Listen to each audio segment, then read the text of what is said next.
Two young girls ventured into the serene park, but their innocent outing took a dark turn when they mysteriously disappeared. What unfolded next seemed like a plot from a gripping detective thriller, with each twist and turn adding layers of disbelief. As the events continued to evolve, the story became even more enigmatic, until all the perplexing mysteries seamlessly converged into a single, astonishing solution. This tale is a riveting journey through the unexpected, where reality mirrors the most intricate plots of fiction. Lives forever altered, families torn apart, all on this fateful Mother's Day. The town holds its breath, the shadows revealing the chilling truth as justice finally prevails. To fully grasp this dark and twisted story, we must start from where it all started, the very beginning. Laura Hobbs and Crystal were having a great time, doing their usual activities like riding bikes and even taking a break to draw with washable markers at a friend's house in the garage. They were known as the pair who went everywhere together, so that was quite a regular event. The last time anyone saw the girls alive was between 3 p.m. and 4 p.m. as they rode their bikes toward Baloo Park. These girls were responsible and reliable, so when they didn't show up or reach out to anyone when their parents expected them home, both families started worrying. They didn't waste time and called the police to report the missing girls. The community in Zion came together and formed search parties to look for any signs of the girls, but unfortunately, their efforts didn't succeed. The following day, around 6 a.m., Jerry Hobbs, Laura's father, made a shocking discovery in a wooded area of Baloo Park. It was a heartbreaking and cry-wrenching sight for him. Laura and Crystal had suffered multiple stab wounds to their faces, and even more horrifying, their eyes had been gouged out. The crime scene reveals a chilling sight. Laura and Crystal, young girls found brutally stabbed side by side. Their lifeless bodies were staged and reassembled. It was a scene from a nightmare for all who saw it. Their bodies were placed beside each other side by side, facing upward. And nearby, their shoes were neatly arranged, almost as if someone wanted to preserve a twisted sense of order amidst the chaos. But it doesn't end there, as the investigators would, upon closer investigation, see that they had suffered more. In addition to the stab wounds, they had suffered a merciless beating, the details of which are too gruesome to mention.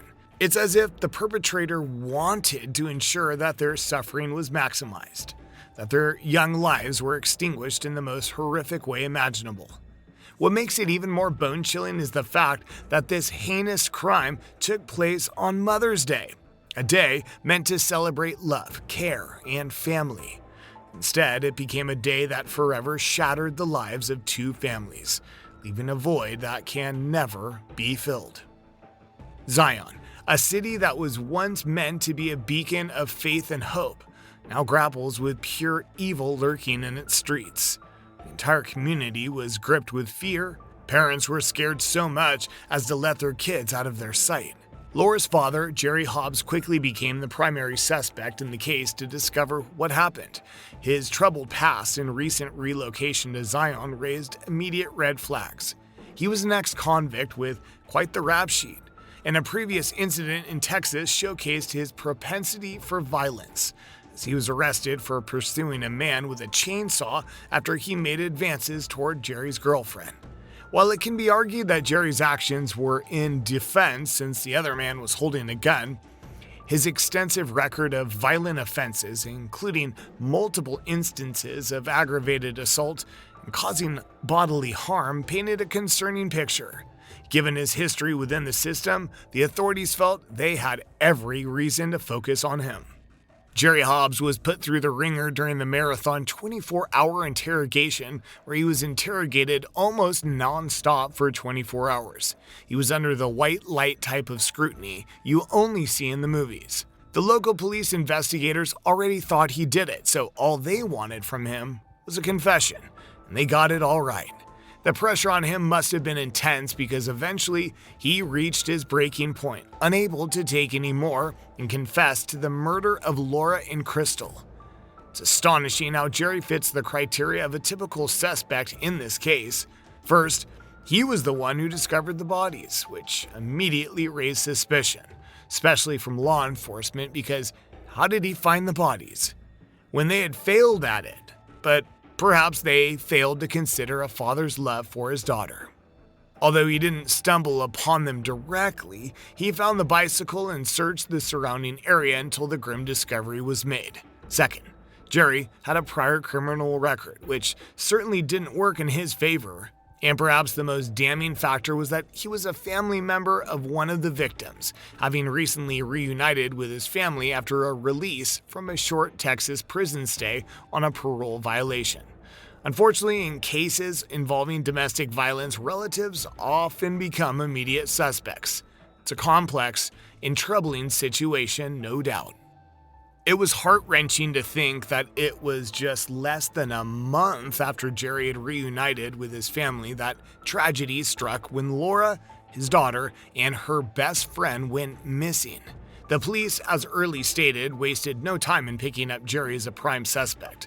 They grilled him relentlessly for over 20 grueling hours trying to unravel the truth.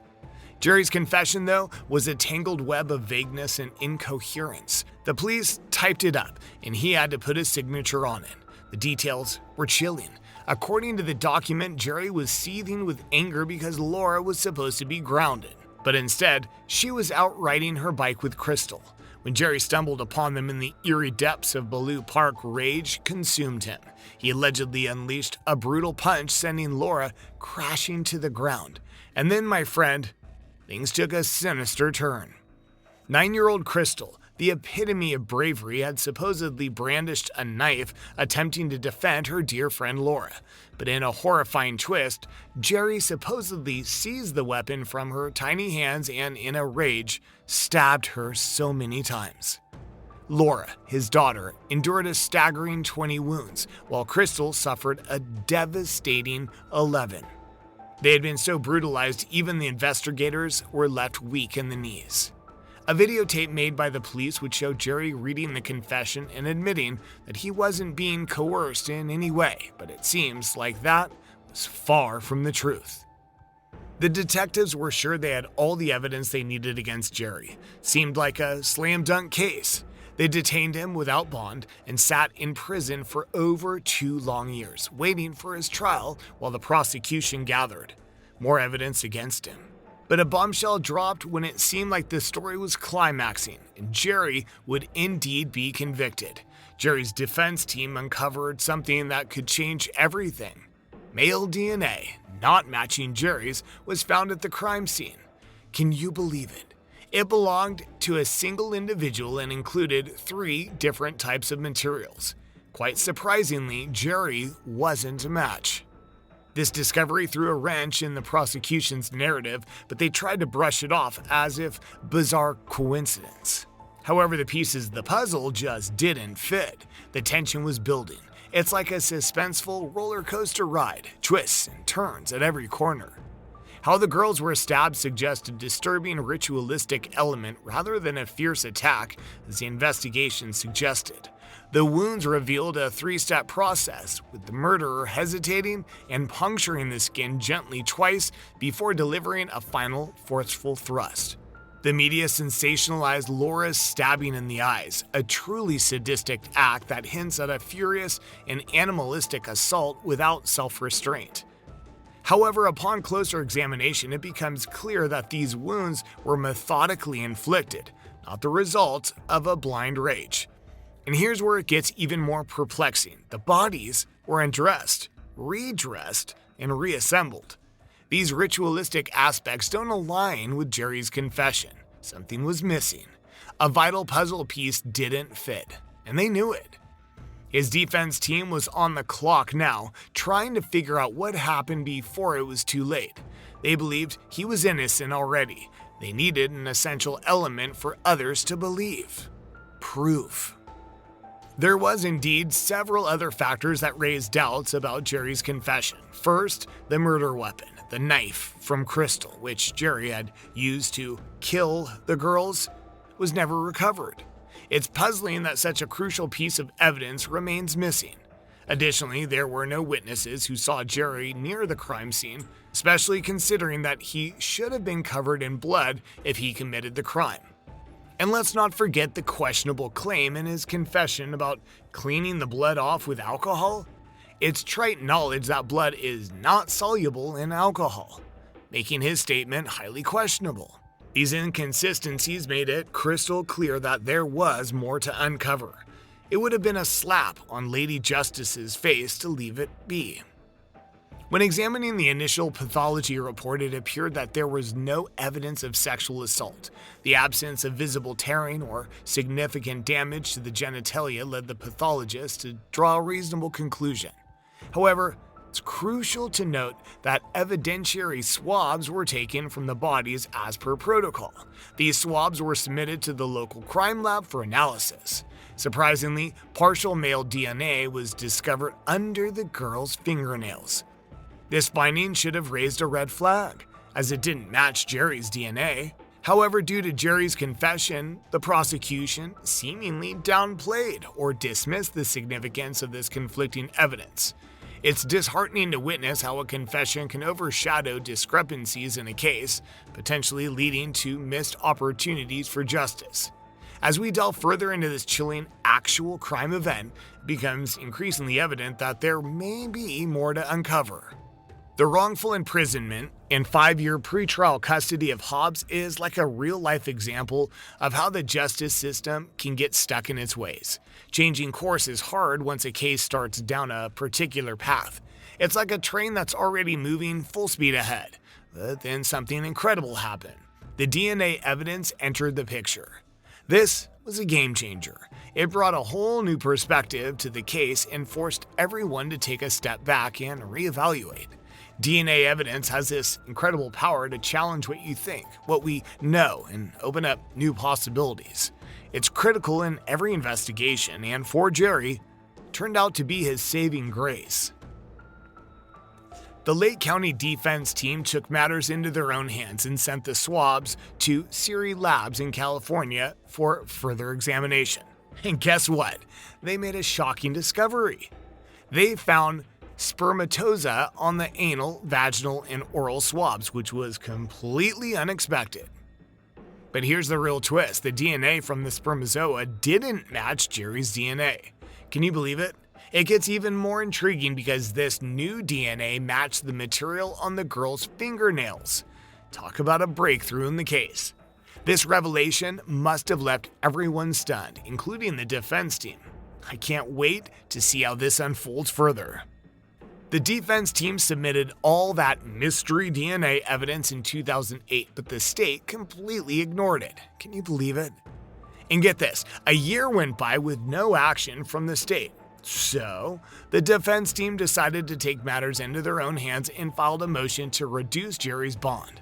Finally, they had a chance to present the evidence of the mystery man. The judge ordered the state to retest the data, but unfortunately, he didn't lower the bond. They kept facing setback after setback, but were unwilling to give up. Months passed with no significant movement in the case, and poor Jerry had to sit in jail. It's like a never-ending roller coaster of suspense and frustration. It's like the defense team was pulling out all the stops to get some action from the prosecutors. They went straight to the FBI, the keepers of the National DNA Database, to make sure someone ran the mystery man's DNA. And guess what? At first, they didn't find any matches of the mystery DNA in the national database of known DNA profiles. They were searching for a needle in a haystack, and it took them some time to figure it out. Finally, there was a breakthrough in the case. Surprisingly, the local lab accidentally mixed up some DNA profile numbers when they sent them to the FBI. Because of this mix-up, they couldn't find a match initially. But then they corrected the array and resubmitted it, and guess what? Finally, they got a hit. They found a match with Jorge Torres, who was arrested in Virginia.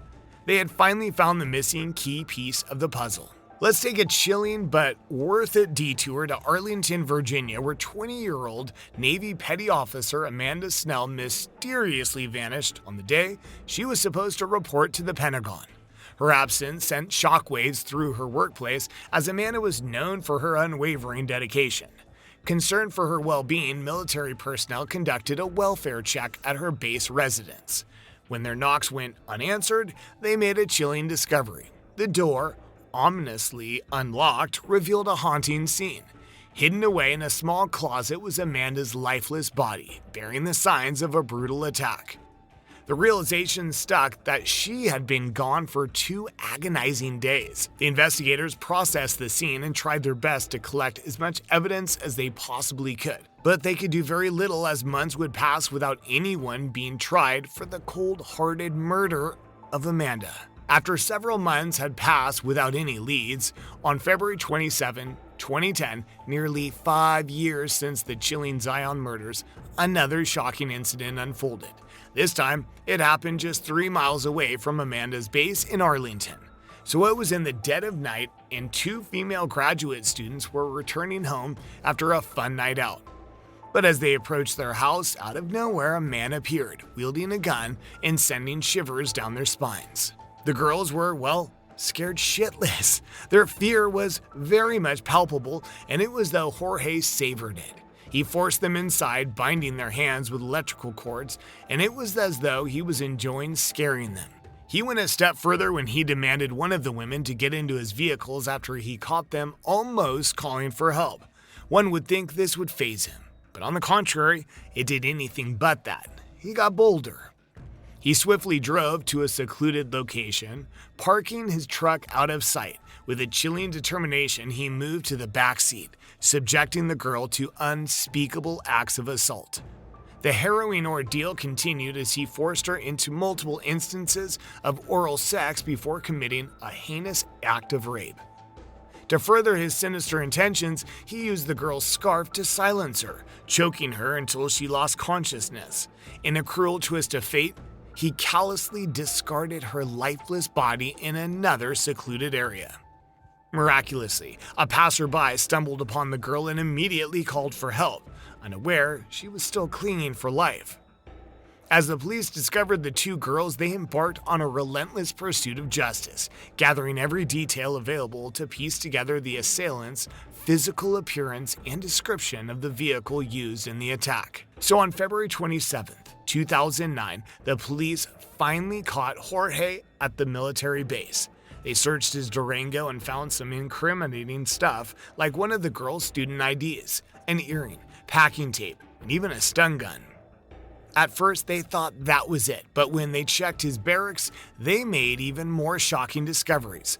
A loaded Glock 22, ammo, and a laptop filled with super graphic videos showing violent rape acts. The evidence from the truck, laptop, and barracks was used in court, and on August 2010, Jerry was released from prison, and on December 10, 2010, Jorge was convicted of abduction, rape, and other serious charges. He got 5 life sentences and a whopping total of 168 years behind bars. Things got more intense and much more challenging for Jorge when, while he was waiting for his trial, the police decided to wiretap Jorge's cellmate, Osama al-Attari, to gather evidence. And guess what? They stumbled upon something groundbreaking. During the recorded conversations, Jorge straight up admitted to the unsolved murder of Amanda Snow. With his confession and DNA evidence, he was convicted of first-degree murder and sentenced to death by lethal injection. And that's not all. Jorge's DNA from the Snell investigation matched the unsolved DNA mystery in the murder of Crystal and Laura Hobbs. It's scary to think about how he was 16 at the time he killed the little girls, and enlisting in the Marines was his way out. His dangerous past suggested that he might have been a serial killer who would have found it easy to escape arrest because of his military position. So in 2014, Jorge's trial for Amanda's death finally began.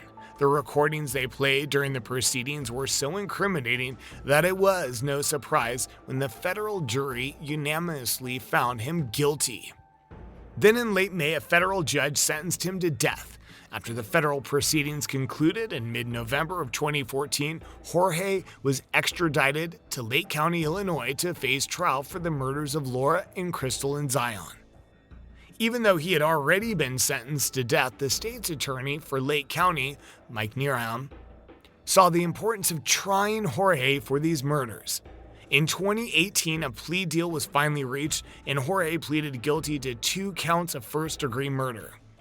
He ended up with 100 years in prison. It's a relief that justice was served for Amanda, Laura, and Crystal. It had taken longer than 13 years after the bodies of the 2 young girls had been found, but the truth had come to light. Jerry, after being on the hook for suspicion for so long, was finally able to grieve the death of his daughter. It had taken questionable tactics to make him admit to a crime he didn't commit, uprooting his life and putting him in jail for a very long time. But finally, he was able to properly mourn his loss. Thanks guys for watching the video. If you enjoyed this video, don't forget to like and subscribe to the channel.